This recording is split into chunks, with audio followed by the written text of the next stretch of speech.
My next guest is Alicia Ray. Alicia is a veteran educator of 14 years from North Carolina. She has taught pre-K through eighth grade students and currently serves as a digital learning coach and media coordinator in a STEM magnet middle school in a rural district. Alicia is passionate about being a catalyst for change, lifelong learning, and inspiring others to be better than they were yesterday. She believes every event in life contains a lesson and seeks to discover those lessons, sometimes learning them the hard way. Alicia enjoys infusing technology into the classroom seamlessly and effectively. Sorry. She began a journey of true introspection and implementation through blogging about the first 50 books published under the Dave Burgess Consulting Inc. label during the summer of 2018, which she called DBC 50 Summer. Never wanting to becoming stagnant again, she continues sharing reflections and implementations using the hashtag DBC Book Blogs. Welcome to the podcast, Alicia. Hey, thanks for having me. I'm excited to be here. Well, tell me about a time when you were in the trenches and managed to crawl out. Well, I'm actually going to go pre-COVID with this one. I'm going all the way back. I was actually hired as a fifth grade math teacher, and I was super comfortable teaching math, felt good with it. And then after 2 years of teaching fifth grade math, I went into fifth grade math and science. So I picked up an extra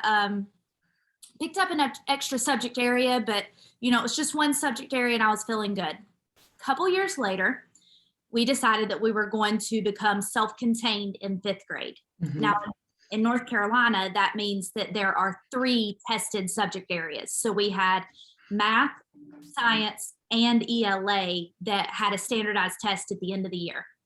And so I was really, really nervous about making sure that I was able to do that successfully. Going from 1 subject to 2, it was doable. Mm-hmm. Going from 2 to 3 plus social studies, which wasn't tested. And then we had writing and grammar and all the mini subjects that go within the subjects. I was so worried. I was stressed out. It was probably one of the toughest experiences for me because I knew my expertise was math and science kind of lent itself to that. But when I went into the humanities, I just felt like a fish out of water. So that was really hard. So what did you do to kind of get more a comfort zone working with ELA? Well, luckily I was put in one of the greatest professional learning communities I've ever been a part of. It was absolutely fantastic. In fact, the 3 of us are still very close today. But we leaned on each other. There was one lady who really had a focus and she had a firm grasp of ELA and she was fantastic in teaching the ELA content. We had another teacher who was just wonderful with collaboration. She did station work. She was just exceptional at pulling the best out of students. And then I had my math and science expertise. And so we leaned on each other a lot. Mm-hmm. And if it weren't for having that PLC and really taking each other's ideas to heart and trusting one another, there's no way we could have made it. We ended up teaching for 3 years together in this PLC. I think we were one of the best PLCs that I've ever seen. I know I'm the one of the best that I've ever worked in. But I think that with the ones that I see even now, the trust really helped us.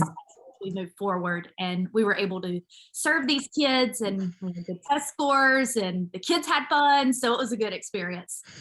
Mm-hmm.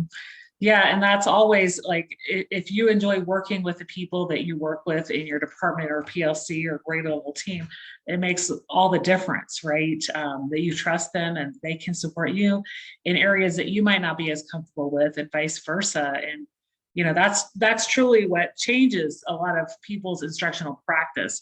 If they're, in a situation like you were 12 years ago when you had to change and shift and move outside your comfort zone. Yes, it was definitely out of my comfort zone. I look back on it now and I'm still like, how in the world did I do that? But I know it it was the support that I had from my team. And it was a really good experience. It was a good learning experience for me. Well, you are the author of Educational Eye Exam, Creating Your Vision for Education. And this was published in 2019. And I was just wondering, is this a book for teachers or leaders? And if people were to buy it, kind of what would it help them with?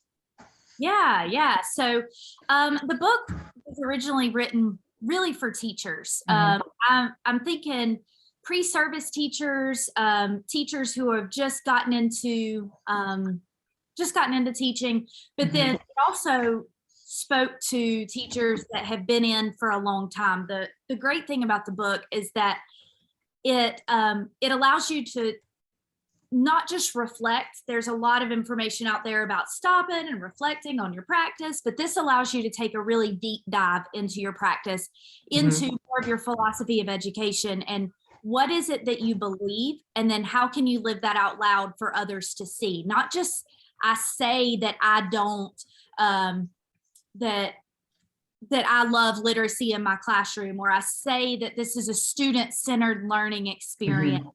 But what is it that I have out there? What am I sharing? What am I showcasing that is proof that that's what my beliefs are? So if people were to kind of go into their first job in teaching, or preparing to interview for a job at a particular school, how can it help them maybe brand themselves and be able to answer some of those interview questions in their own philosophy of education? Yeah. So one of the things that we talk about is the big E. And so the big E, if you're ever looking at the eye chart, everybody's familiar with the eye chart. And it has the big E at the top and then different letters below it. It really, within the first chapters, we talk about the big E and how the big E is your why and your purpose and what it is that you believe about education. And the fact is, the big E is, everybody knows it, right? If I say something about the big E, you immediately go, oh, that's that eye chart thing. And so for educators, we need to have our purpose and our vision at the forefront. And that should be the most recognizable thing that we have, is what is it that we do and why do we do it? And then there's more in it about nearsighted versus farsighted. It's never good to be either. If you go to the doctor and they say you're nearsighted, you're getting glasses. If you go to the eye doctor and they say you're farsighted, you're getting glasses, because it's never good to be on either extreme. And so in the book, I talk about how nearsighted is more, you're so into every single moment of your classroom that you forget that, at the end of the day, there are these things with standardized testing, and we do have accountability measures in place, and students are expected to show proficiency and growth, and that then ties into our proficiency and growth. And so at the same time, being farsighted, if you're so focused on that standardized test at the end of the year, what is it that you're doing day to day that makes your kids want to be there? What is it that you do that makes them excited? And so you've got to find that balance of enjoying the moment with the kids, enjoying the moment with whoever your learner might be, even adult learners, but also keeping in mind that there is accountability, and there is a test in a lot of situations looming on the other end. It might be a portfolio or a mastery project, but either way you look at it, there is an end game. And so, in interviewing, it's important to know those things. And it's important to realize that we do have something that we're aiming towards at the end, but also to, how are you going to bring yourself into your classroom or into your learning environment where it's an enjoyable place to be until that point at the end. So. Yeah, and like I like how you have an analogy with a eye exam, right? And kind of the steps that you go through and looking through the different glasses and finding the different lenses that fit, right? And and you said this is a great book for people to work on, maybe with a team, a PLC, used as a book club, book in school as well, because you have chapter reflection questions. Yes. Yes, there are chapter reflection questions throughout. And then there's actually one chapter that's basically just questions and you Okay. answer them. And so some folks will go through and they'll read a chapter and then pause and go towards the end, almost as an appendix, and answer the Mhm. question there. Or you can read the entire book, working through the end the questions, the corrective measures at the end, and then you can go into that chapter and kind of put it all together. And the goal is, by the time you've gone through and done the questions, it has this workbook vibe to it, to where at the end you have your educational philosophy and you know what you believe about education. The great thing is education is always changing, and the curse is education is always changing.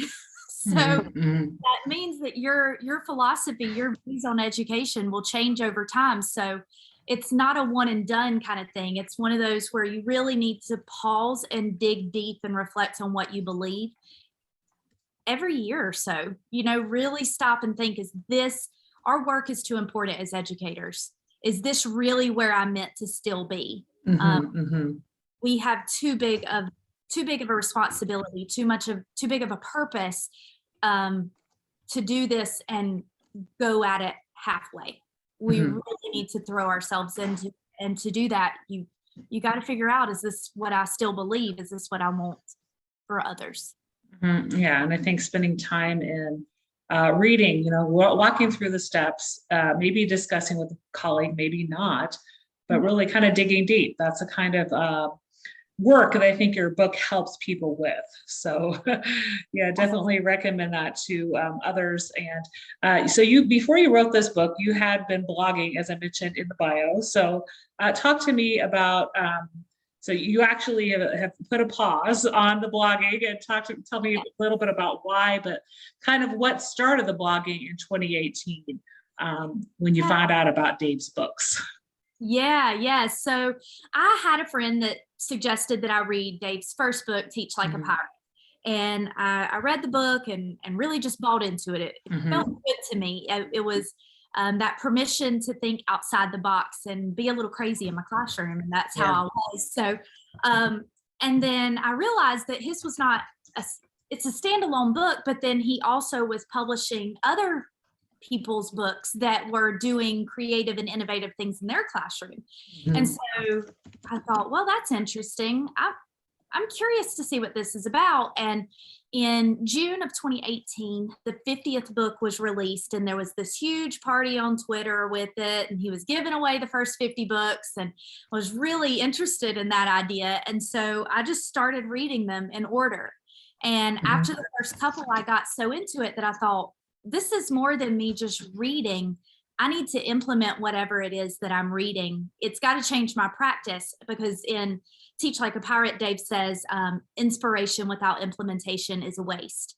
And that Mhm. really hit me as, it's important for me to share with others what I've learned in these books, and to share with my students as it's changing and evolving my philosophy. I had no idea Mhm. educational eye exam was not even, it wasn't even in the infancy stages then. So, Mhm. um, but now I look back on it and think, oh, this was all about my philosophy and what I believe. And so I sat down and I read the first 50 books. I blogged about them in using the hashtag DBC50 Summer.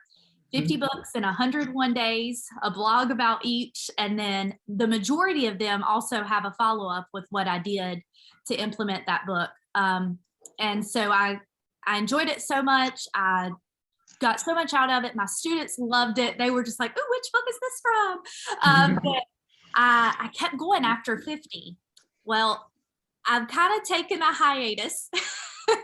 I am on book number 85, which is actually educational eye exam. So I've been trying to figure out, what do I say about my own book? How do I want to portray this book, and taken it as a reader and not as the writer. And so I've really just come to this writer's block and this standstill. I'm not giving it up. There's about 130, 140 books out now. So there's several that have followed up, and I don't just blog about the DVC books anymore. I also blog about others' books. So it's just an educational platform where hopefully if someone's interested in a book, I'd like to think that I have several on there that people could go and say, oh, what's this book about? And what can I get out of it? And not take my blog for the substitute. It's absolutely not a substitute. It's more of go read this book. It's great. This is what it did for me. So. Yeah, it's not the Cliff Notes version. Right. No, it is absolutely not the Cliff Notes. It's not a takeaway. So I never want somebody to stop at my blog just for that. If you get an idea of, what's this book going to be about, But I think a lot of people, they read educator books and I'll highlight them, but that's something I never really thought of, like actually putting out what you think about the book. I mean, I put out reviews about some books, but like actually writing like an article or a blog about what it meant to you, how you can implement that. So, I know that's useful for anybody that's heard about a book, but might not be sure if that is something they want to purchase. So I'll definitely put the link in the show notes to the blogs, and, hopefully readers who don't know of some of the Dean Bridges books and others that you wrote about will be able to stop by there and find out some more. So I know there's a wide variety of topics that people published on through his publishing company. So yes, there are, and there's so many great educational books that I wish I had time to read them all. Yeah. And again, it comes back to how is this going to impact my practice, and how is it going to make me a better educator? So it's a work of passion. Yeah. I would like to talk a little bit about your current role. You've taught a lot in elementary grades, but now you're working with 6th to 8th graders, and it's in a STEM magnet school. So tell me a little bit about that.